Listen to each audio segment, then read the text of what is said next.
चुनावी वर्ष शुरू हो चुका है। ऐसे में अब वाल्मीकि समुदाय ने भी टिकट की दावेदारी जताने का ऐलान कर दिया है। वाल्मीकि समुदाय उसी दल का समर्थन करेगा जो अपने घोषणा पत्र में प्रदेश में सफाई आयोग के गठन की बात करेगा। ये बात अखिल भारतीय वाल्मीकि महासभा पंजीकृत नई दिल्ली के राष्ट्रीय उपाध्यक्ष व जिला कांगड़ा वाल्मीकि सभा जिला कांगड़ा के संस्थापक सुदेश सहोत्रा ने रविवार को सर्किट हाउस में आयोजित जिला वाल्मीकि सभा पंजीकृत जिला कांगड़ा की बैठक की अध्यक्षता करते हुए कही। उन्होंने कहा कि वाल्मीकि समुदाय के लोग लंबे समय से ये मांग कर रहे हैं कि 4-5 दशक उन्हें विभिन्न स्थानों पर रहते हो चुके हैं, लेकिन उनकी जमीन संबंधी मांगों को अभी तक पूरा नहीं किया जा चुका है।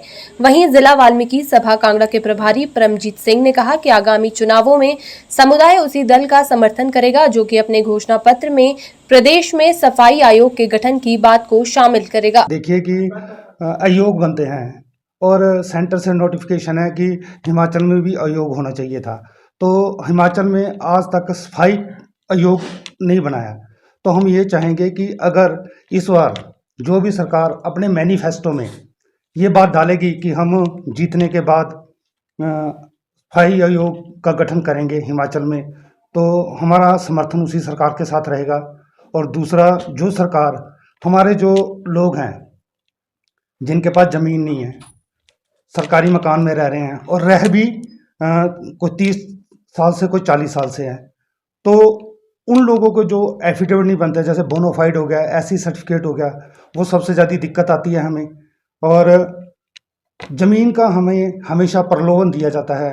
हमारे स्वर्गीय माननीय मुख्यमंत्री राजा वीरभद्र सिंह जी ने भी यही आश्वासन दिया।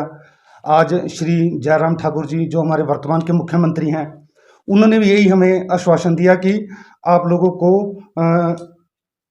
2 बिस्वे या 5 मरले के करीब ज़मीन दी जाएगी, लेकिन उस पर कार्रवाई नहीं होती है। कार्रवाई ऊपर के लेवल से हो जाती है, जब नीचे लेवल पे आती है, जैसे कानगो या पटवारी के पास बात आ जाती है, तो वहाँ पे क्या दिक्कत डाल देते हैं, कंटोनमेंट एरिया की। तो सर ये है कि मैं सरकार से ये कहना चाहता हूँ कि अगर हम कंटोनमेंट एरिया में रह रहे हैं तो उसमें हमारा तो कोई गुनाह नहीं है ना, हमारी तो कोई गलती नहीं है तो हम हिंदुस्तान के, भारत के मूल निवासी हैं और इसी देश में रह रहे हैं और इसी राज्य में रह रहे हैं, और 40 से 50 साल हो गए हैं। हमारे बुजुर्ग यहीं पे आए, यहीं पे वो स्वर्ग सिधार गए। आज हमारी न्यू जनरेशन है, आज हमारे बच्चे हैं, उनके पास काम नहीं है, गरीब हैं ना। हमारे लोगों को बीपीएल में लिया जाता है।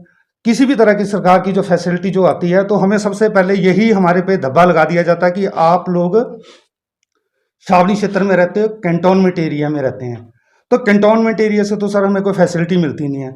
हमारी समस्याएं आज से नहीं, ये दशकों पुरानी चली आ रही हैं। हमारे बुजुर्गों के समय से ये समस्याएं चली आ रही हैं। बुजुर्ग भी इन समस्याओं को लेकर सरकार से लड़ते लड़ते थक गए और इस संसार को छोड़ गए। अब नेक्स्ट पीढ़ी जो हम हैं, हम भी वृद्धावस्था में पहुंच गए हैं, सरकार से अपनी समस्याएं लड़ रहे हैं, लेकिन अभी तक हमारी समस्याओं का हल नहीं हुआ है। हमारे लोगों की सबसे बड़ी जो समस्या है वो ज़मीनों से संबंधित है। तो आज हमारे पास हिमाचल का रेवेन्यू रिकॉर्ड नहीं होने की वजह से आज हमारा वाल्मीकि समाज जो है वो एक हाशिए पे आकर खड़ा हो गया है, क्योंकि हमारे लोगों के पास ज़मीन नहीं है। तो सरकार ने बहुत सी उन्हें फैसिलिटीज़ दी है अनुसूचित जाति के नाम पर हमारा रेवेन्यू में रिकॉर्ड नहीं है। रहते हैं हमें केवल और केवल सरकार जो भी आए, चाहे वो भाजपा आए चाहे वो कांग्रेस आए, हमारा समाज केवल और केवल वोट देने के लिए ही उसे यूज़ किया जाता है। उसके बाद हमारे समाज को कोई पूछता ही नहीं है, क्योंकि उसका सबसे बड़ा कारण ये है कि सभी समाज के लोगों के मंत्री बैठते हैं, विधायक होते हैं।